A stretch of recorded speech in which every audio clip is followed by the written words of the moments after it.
No burying the lead. Biggest pay-per-view of the year.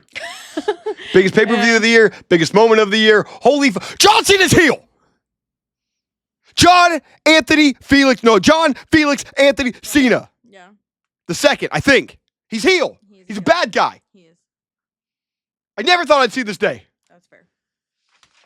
Let's get into the review of Elimination Chamber. All right. So while Cena's heel turn is the biggest thing that happened, we started off really, really cool. I was going to say there's a second biggest thing, but there's kind of like three really big things. There's a lot happened. A lot happened. There's so much to get into. Like, I feel like quality of match-wise, this may not have been like the best pay-per-view, but like storyline and like craziness-wise, I don't think you can top this. This is one of the craziest pay-per-views of all time. Yeah. So Women's Chamber, Naomi and Liv are in the ring, Bianca and everybody else are in the pods, and Jade comes back, makes her return, holds that door open, looks like she's going for Liv, and last second dodges and goes for Naomi, confirming that Naomi is the one that attacked her. But I think my favorite part of this was Bianca in the pod. Absolutely. Because she's banging on the pod, she's screaming bloody murder. She was screaming insane. So good, man. It was like a Criminal Minds episode. Yeah. The whole time, obviously, her not understanding what's going on. Yeah. But it was super, super good. Jade fucked her up and left. That was man. I was wondering if Jade was going to be replacing Naomi. Yeah. Naomi gets carried out on a stretcher. No, they put a neck brace on her, put her on a stretcher, left. That was it. Jade left. Jade said, fuck it, I'm out. This is, we both said, when this happened, when Jade was hurt, we went Naomi. Yeah, I think a lot of people thought it was Naomi, which I do think was the most likely thing and the most predicted thing. Yeah. However, the question is, was Bianca in on it? People are very mixed on that because a lot of theories. So there's a lot of ways that they can play it because when they came back, Naomi obviously was like, yeah, oh shit. Bianca didn't look oh shit, but she wasn't happy. Right. She looked ready. So it could be either worried that Jade knows if they do want to go with the angle of Bianca being in on it, or it just surprised because she didn't know she was coming.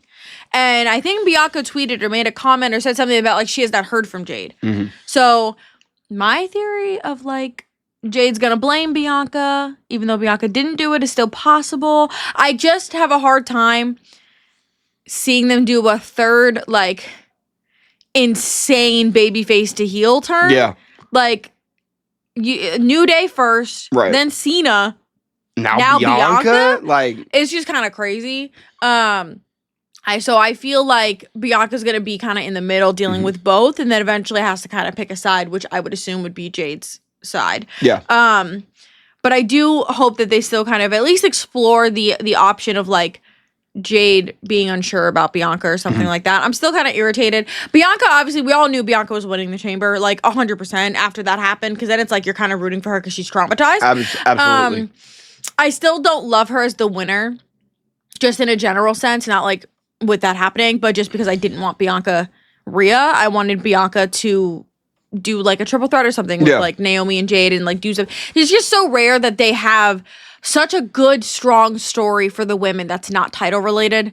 And I wanted them to take full advantage of that and not put one of the women in that story then just in a title match. But Bianca and Rhea will be a really good match anyway, and there's a really good chance that they put Miss Io Sky in it as well. The interesting part is, though, I think if they have Io Sky in it, which they should, there's no reason not to, is do you have 3 baby faces? This is why I do understand the people that go, no, it's going to be revealed that like Naomi did it for Bianca or Bianca was in on it to get rid of Jade. I mean, I still think it doesn't need to be heels and baby faces. You can have 3 baby faces if you want to. What The Rock just said on the press conference was that basically like, the same thing. Nobody's heel, nobody's baby face. The characters have freedom to do what they believe makes sense for the character. Right. Which I prefer. So I don't really give a shit if there's no heel in this story. I do think with the way that Rhea's title reign is going, the way she's being booked, she's getting a little heat for that. So she could be heel-ish. I think they're all 3 going to toe the line a little bit. who I think they're all going to be technically baby faces, but they're all three going to like be talking some shit or like doing some stuff that's going to kind of give them like heel vibes. Yeah. A little bit. EO will never be heel, but yeah. Right, of course. She's perfect. But here's my other thing. If you're going to do this and add EO into the match, if they put EO in this match to make it a triple threat, why would you not just keep Bianca in the Jade Naomi match and just do Rhea and EO? Because that is what everybody wanted in the first place. You have so many years to do Rhea versus Bianca at Mania. It didn't have to be this year. It's fair. If they would have done this and not did the EO Rhea match for the Raw after Elimination Chamber. Right. If you're going to do the match anyway. But they could have had Jade attack Naomi. Right. And then they're like, we have to find a sixth person. Yeah. Jade's walked out. EO becomes that sixth person. Yeah. EO wins it. EO Rhea. That could have made a lot of sense. Right. To be fair. That could have made a lot of sense. So, I don't know. I mean, regardless, it was a really good chamber match. The women always show out. I will say there was no like big moment really. Like at the big, there were no flips. There was no nothing. It was just like, no, I mean like in the match. Right. Yeah. Like there was nothing. It was just like, I mean, Bianca did whip the fuck out of Liv with her braid. I do think Liv is the MVP of this match. Yeah, she is. She took so much of a beating, She took a majority of the beating. She's been doing it. She's been busted open. She's been bloodied in matches against EO. She's just willing to do like anything, and that is really, really cool to see. Yeah. I also think her taking out Alexa and then doing the little like definitely does hint towards your theory of them facing each other at Mania. Probably for the tag titles if you added Nikki Cross. For sure. Hope they get to that quickly though, because you got a month and a half to get to Mania. I think it's enough. I think it's Raquel and Liv beat up Alexa, and then Alexa needs a tag partner, and it ends up being Nikki Cross comes back. Right. So then, speaking of tag teams, we get to Trish Stratton. I'm fucking up every single time. Trish Stratus and Tiffany Stratton.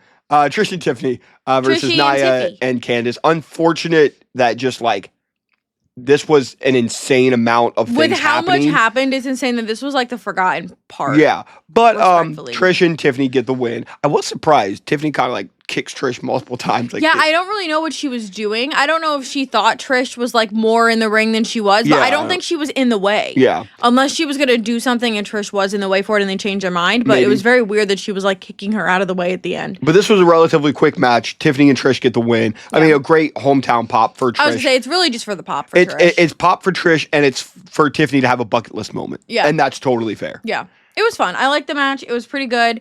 But this was just like, in the grand scheme of things of this pay-per-view or PLE. Yeah. It wasn't much. It was good. It was good, fine. but it was not the main thing. Yeah. I will say the other match that we had. This is match of the night. Sammy and KO. It's already on my list for potential match of the year. Absolutely. They absolutely showed out for this match, as I figured that they would, not just because it's them, but also because it was unsanctioned. It was in Canada. It's the whole thing. Super, super good match. I think it had enough like false finishes and like surprises that they did enough but didn't overdo it. Mm-hmm.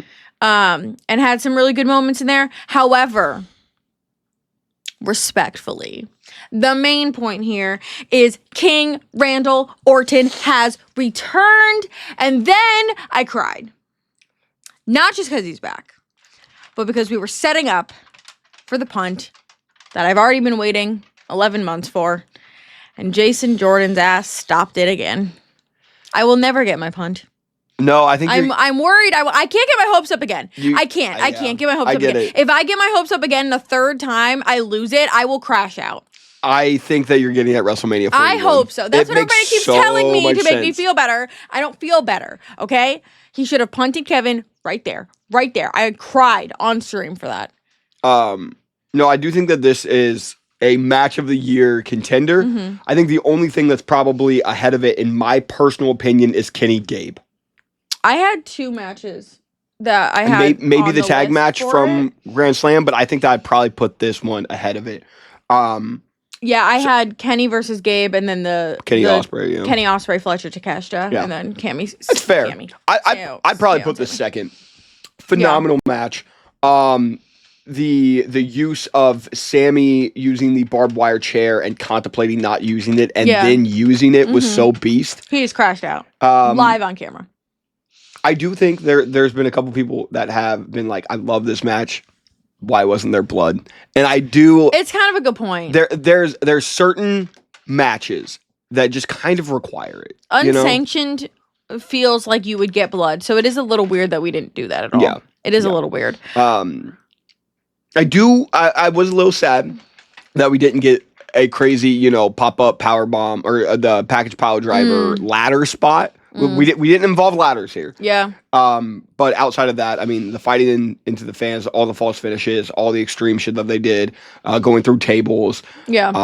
Going through tables on the outside, like all of the stuff. There's like 5 or 6 tables that they ended up used using a lot of tables. Crazy. Yeah. These guys are destined to fight forever. Yeah. I don't know if this is their last chapter. If it is, fucking well done. I, at this point, doubt it. Because every time it's like, this is the last one, and then there's more. I think this is the biggest one. I think that this probably, is... or like the craziest, but... In terms of pro wrestling history, I think that this is a top 10 rivalry of all time. Just going from everything from Ring of Honor. They just have had so much history, PWG, everything that they've done. Top 10 of all time. Do we think it's not insanely disrespectful that Randy Orton's return has been overshadowed back-to-back? Yeah, I've seen some people be like, man, I'm really sad for Randy. Yeah. Yeah. Like, it just doesn't matter. Like, every time he returns, they do something afterwards to overshadow it. He's truly like just like a workhorse of the company where it's like, he's just like, he doesn't complain. He doesn't do it. He's just like 15 years and he's like, he doesn't need the big moment. Yeah. But he knows feel like he's Randy Orton. I feel like the fans appreciate him. He may not be this super, massive name like The Rock on the outside of wrestling, but I feel like wrestling fans, he's really like, it's like the rapper that's like, you have like Drake and people that are really, really popular, but it's like, if like you're a rapper or you're a rap fan that really, really knows rap, you appreciate these certain rappers. Yeah. Randy is one of those. Yeah. For wrestling, he's maybe bigger to you. I would like them to give Randy. Can he have something that's not overshadowed? Would be Which really is what nice. he said to Punk. Because you take him out for like 6 to 8 months at a time now. At this point. Not always 8, but like you take him out for months and months at a time, and every time he comes back, something else overshadows it. Yeah. I would like to have like something for Randy because I am selfish and I want it. Yeah, no, but it does seem like it's definitely going to be KO and Randy for Mania. I'm still hoping we're not dealing with Sammy and Karrion Kross because that just is possibly the most underwhelming thing I've ever heard for WrestleMania. I wonder if they start like doing something. Let's say Sammy can't wrestle because of all of the attacks from the neck that Kevin Owens got him. I wonder if Kross is trying to like get Sammy to like turn on Randy or something to like align himself with Kevin in their match or something. Maybe. And Sammy's involved in that way. It's just still not going to be great if that's what they end up doing. I like Kross, but I get it. I do too, but it doesn't fit. No, I think that, to be honest, I think last year I would have thought that Sami Zayn's in the world title picture. Yeah. And I am now putting a bet out to say that 2026, Sami Zayn is in the World Heavyweight Championship picture. Yeah. I may be wrong every single year. And then we get to the Elimination Chamber. The men's elimination. We get to the men's Elimination Chamber. We were supposed to get the Rock Cody segment here. And there's a reason why they flipped it. To make it last. Well, I guess it was always supposed to be last, but they put it out as second to last, so people didn't know it was going to happen. Which makes sense. So I think the most shocking moment here is I kept saying that like I thought like there was like a 5% chance that Drew McIntyre won. Yeah. Drew McIntyre eliminated first in the Elimination Chamber. Yeah. But also, this was a good match, but I really feel like it wasn't super great or fun to watch until we had the final 3 with like Seth, Punk, and Cena when like they were just kind of going back and forth. Like Damian had like that one move that was like, it was cool to see a really tall guy like do that move. Oh, the Hurricane Rana, but like in a really small space. Yeah, the amount of space. Like, I mean, it was cool, but like him, Drew, and Logan didn't like do anything really of like interest. No. And then they all just got out, and it was kind of like there was no big moment here either. And like I feel like for Chamber, you expect something. You need Montez Ford. I guess so. But you expect somebody to like climb a cage or like jump off the pod or do something, and neither Chamber had those. He did. Logan did the frog splash off the pod. Yeah, but it didn't feel big. It didn't feel big. In the same way that Montez's felt big, or like when Jeff Hardy did like whisper in the wind off of it. It just didn't feel. You usually do. You're right. You Canada usually do also have the hates big Logan. moment. Totally fair. We are getting fuck you Logan chance. He wasn't out. He wasn't even. He was just in the pod. Yeah, it was great. But we get Drew getting eliminated by Priest. Him crashing out. He attacks Priest. Obviously, that is going to be the WrestleMania match there. Yeah. Then we get Logan taking advantage, frog splash on a Drew or Damian, and then Logan is eliminated by CM Punk with a GTS. Yeah. Then we get to that final three. And my question that whole time was, like, I love Seth. Get Seth out of there because we know he's not winning. We know it's between Punk and Cena, and that's where the drama lays. And they let Seth be in there for a long time. Obviously, now we know why. Which is because Seth was going to need to be used. He gets hit with an AA and a GTS. Punk and Cena teaming up. Yeah. Did not think that they were going to be so buddy in this match. They hugged. They said they missed each other. They missed each other. Fucking weird. They were so buddy. And then they took out Rollins. Rollins was pretty pissed that Cena was aligning himself with Punk. Yeah. And then Rollins said, fuck that. Punk is not getting that main event against Cody. Curb stomps Punk. And I was so shocked because Cena is this, upholding citizen. He will not do all. Obviously, we know that shit's out the door now. Well, yeah. But he's just the, he's all about doing things respect, the hustle, right way, loyalty, respectfully, whatever. I thought he was gonna be I can't attack Punk now. No, Cena was like, he went for it. Thank you, he was dog. Awesome, love that. Yeah. Hits the STF on Punk, and Punk is knocked out. Yeah. He fades out, and John Cena wins the Elimination Chamber. Yeah. I do think that the women's was better. To be fair. I think it was by a little bit, better. yeah. I think it was. I think it was better. But I do think that this was the right winner. Obviously, now we feel very vindicated that it was the right winner. Well, yeah. Because as Cena wins the match, we have Cody Rhodes coming out to congratulate him. Yes. And then The Rock comes out with Travis Scott. With Travis Scott. His sage. With his rage sage is what Pat McAfee was calling it. Why Travis Scott in there? Dwayne said that he wants to be involved. Yeah, I would love to be so famous that I could, because WWE it's a TV show, right? I'd love to be so famous that I could just walk onto a TV show and be like, hey, all of that story that you were telling, just add me in to it, and make me a super vital person into this insane scene. Yeah, because I want to be, because I'm famous, right? Just because I feel like it. Yeah, I like Travis. I look. I mean, he's fine. It felt. Everybody said it felt weird. It felt weird, and everybody said when he physically got involved and it didn't make it. No, they said it took them out of it a little bit because it was weird. You're looking at it because you're looking at it and so Cena turns heel, right? Mm-hmm. So he attacks Cody. He goes to hug after Cody says "fuck you, Rock," right? Which I thought was going to be the craziest moment of the night. How wrong was I? So he says "fuck you, Rock." Cody and Cena turn to hug, and then Cena's facing The Rock. You can't see, he can't see Cody's face. And he kind of just, goes, yeah. Immediately. And Rock is just, take him out. He does a little thing like this. And so Cena attacks Cody. They're beating him up. They take his shirt off. They're doing the whole thing. He's getting bloodied up. And then, Rock's going to whip him with the belt, the Cody Soul belt. He loves a belt. He does. He does. He does. And Travis Scott not only holds down Cody's head, but then slaps him in the face for no reason, and then holds his face down again. Yeah. And people were saying that moment, it took them out of it a little bit because you're looking at it and if he just held him down, that's fine. Yeah. But he holds him down, slaps him, holds him down again, and you're kind of why is Travis Scott doing this? It distracts you a little bit from what's happening, and it is a little weird. It felt more of an acting performance. I think it felt less real and more acting because he was so involved. If he just stayed in his little fucking corner, it would have been fine. But also acting and kind of didn't know what he was doing. And because I think that Cena went over to him and said something to him well, because he went to grab Cody and he kind of hesitated. It was I don't really. It kind of would have been funny if Travis was just over there smoking, laughing at Cody Rhodes. You're like, right, fuck is happening? But it's also weird that he didn't speak. He didn't do anything. No. So, does he just wants to be next to The Rock and John Cena? Is that just what he wants to do? If we are just kind of playing this into a real world, Travis Scott talks to The Rock tells him what they're doing, and he's like, "Fuck it, I want to be right." Part of I think he just wants to be there for a good time. I want to be here for this. So, but on the actual Cena turn though, we were a little mixed. We were mixed before we get to the Cena turn. Oh, okay. I will say, I'm a notorious Cody hater. Yeah. Because I hate him as a babyface. You do. As The Rock asks for his soul, because he said that he wants all of him. It was creepy. It was an AO moment. Mm-hmm. And Cody says, go fuck yourself and they don't bleep it. It was so cool. I got to give Cody that's aura points. Thank you. Finally. That's a You're lot of finally aura seeing points. the vision.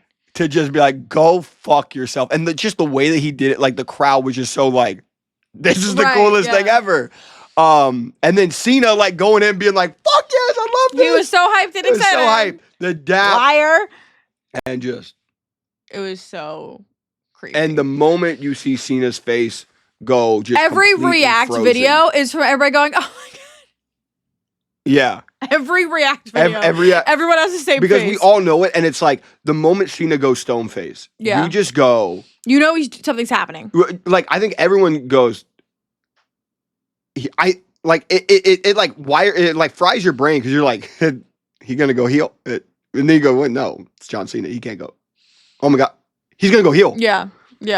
And it's just like in a 0.2 seconds, you're trying to register. I was so sure he wasn't gonna go heel. I was very. I didn't think he was either. I genuinely did not think he was going to. So. I literally tweeted when we were contemplating all of the reasonings. I was like, Drew going heel, he's the corporate champion. Punk doing it, Cody just accepting it, and I put or John Cena doing it. LOL. Right. I was like, this is not happening. It's not happening. You liked it. I loved it. Dude, I think it. that this is so we are so 50-50. Yeah. I will say mine, you say yours. Okay. I think that this is the biggest thing that WWE could have done. It is the best way to make WWE talked about, to make WWE cool again. Just makes it like viral. To make it water cooler talk. I said in my wish list, or I said in my predictions for 2025 that wrestling was going to go back to being water cooler talk. I remember Kaz was just talking about how he believed that pro wrestling was going to end up being the third biggest sport. It was going to overtake baseball very, very soon.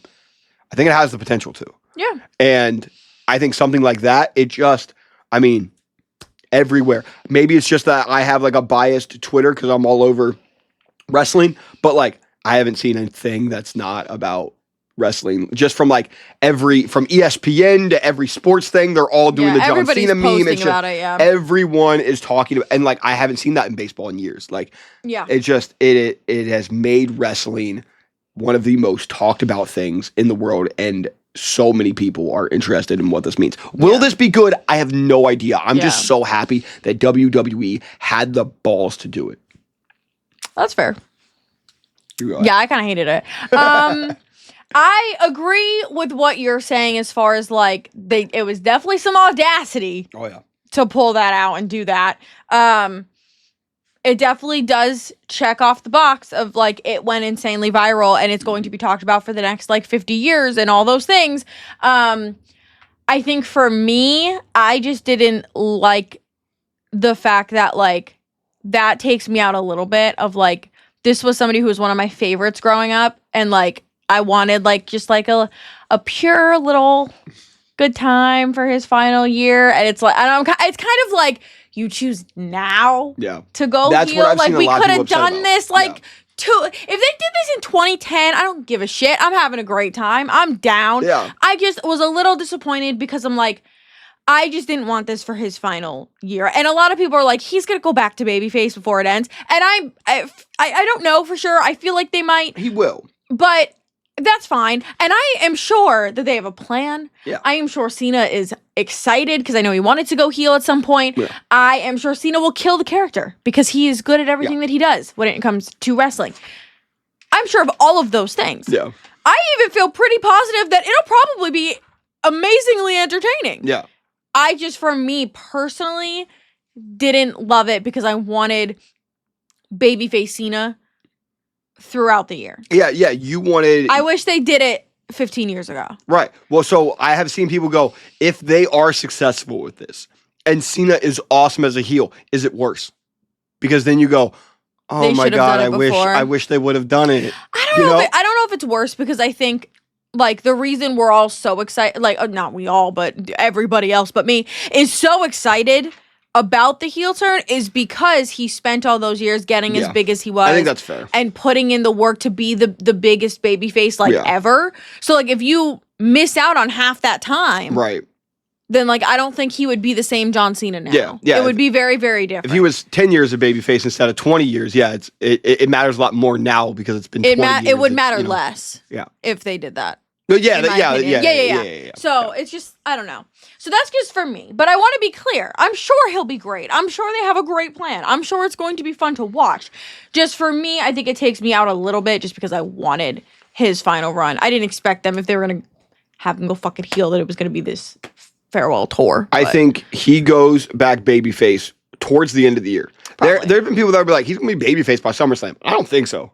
That's a really quick turnaround. I mean, I think the only way he does that is if it's like he does win the title at Mania or he wins it at SummerSlam or something, and then he's basically like, "Oh, fuck you, Rock. I'm done. I got what I wanted." Bye. It could be, he goes against Rock, and he's like, "I got what I wanted." Cody's not going to forgive you for that. Right? Yeah. That's going to be what's hard to walk back. Yeah. Honestly, unless they pull an angle of like Cody knew. I think what's going to happen is he is going to win 17. I am now believing, the thing that I do love about this, I can't predict Mania now. Yeah, you don't know. He might win. I thought Cena wins, Cody's still winning, and Cena gets that SummerSlam. Yeah. I have no idea now. I feel like there's a really good chance that Cena now wins the title. Yeah. And we may get another like Avengers thing. And maybe this is the Avengers where the bad guys win. Yeah. And it's, it's Punk getting involved and Seth getting involved and Stone Cold's getting involved and Taker getting involved, except the bad guys win this time and Cena wins. But I think that he'll probably end up winning the title and then going, wasn't worth it. Right. And then at some point, The Rock is obviously controlling him and doing all of this stuff. And then Cena turns on The Rock, but I don't think that happens till at least like October. Yeah, I don't know. I think the only way that they can walk it back and end with him as like a real babyface, because you're going to need Cody to forgive him. Oh, 100%. So the only way they do that is, one, if there's like Cena's kind of doing it like against his will in a way, where like Rock is controlling him with something, whatever that may be, his soul. Or if in the end, if they maybe want to make a babyface a little bit sooner, you could say something along the lines of like, Cody knew like that. Like Cena told him ahead of time, like, "Hey, I'm gonna have to like turn on you. I'm doing this thing because I really want to get 17." And Cody was like, "We'll fight it out at Mania, see what happens." And so like Cody knew. That's the only thing I could think of. It's the only thing I don't think that there is less than 1% chance that's what it is. But I'm just trying to think of like what could be the reason. Like if Cody knew, but I still think Cody would probably not be okay with that either, because then he's like, "You still kind of beat the shit out of me. The thing, and took my title." The thing that I hope that Cena does is he goes out either on Monday or Friday or whatever, and he goes, "No one should hate me. No one should hate me. I did what's best for the company, and I did that for 20 years, and you guys all loved me. And now that I attacked somebody that you all love, I'm still trying to do what's best for the company. What's best for the company, what's best to make the most money, the biggest moment, is for me to win 17. And you all wanted me to win 17. So I'm going to go win 17 because that's what you guys wanted. I'm doing what you want, and then obviously fans are going to go. But then the problem is if you have him stand 10 toes down on the decision, he can't go back to babyface. No, I think that it's the final year. It is the everyone telling him that this is the best thing to do, and it's almost like he's a soldier. He's a robot, right? That's just the entire 20-year run of John Cena is him doing what is best for the company, and then Cody just went, "What's best for you? Yeah. You need to make this final year about you. Do you feel good?" And that's finally Cena makes the decision for himself, goes after The Rock as his champion, or right after he loses the title, and turns back babyface. That could work. I think that's the only way to do it. Probably. Yeah. Is Cody the one to say that? I think it should be.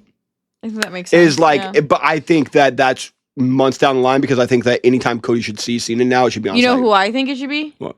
Randy? Yeah. Yeah. Well, because if you think about it, Randy was always the really selfish person who did do what was best for him over business, and now is like kind of doing both. Yeah. He's found the balance of it. Actually, I kind of like Randy. I think Randy would be the one to be like, "You did all," like, because if I'm Cody, I ain't fucking talking to him. Right. No. So if it's Randy, he's like, "You kind of pulled. That's something I do. Right. So that's kind of crazy." Yeah.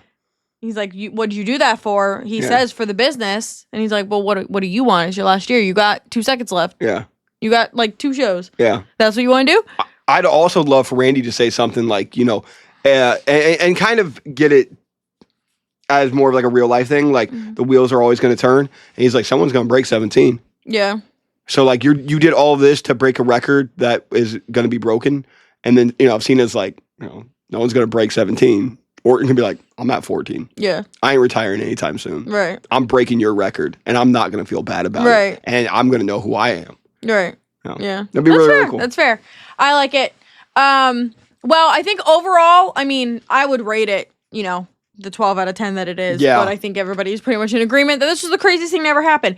Yeah. It doesn't even feel fair to be like, this is a 10 out of... Because, like, were the matches great? Well, actually, I think 2 of them were. I think 2 of them were a little... So, like, only a 50% on, like, amazing matches isn't the greatest pay-per-view. Right. But overall, with the shock factor and everything was great. So... let us know what you think. Are you for the Cena heel turn? Are you against it? Do you think it was just Naomi? Do you think Bianca was involved in it? All of those things. Leave us a comment below. Please like this video and subscribe. And thank you for watching. And when will Randy Orton do the punt?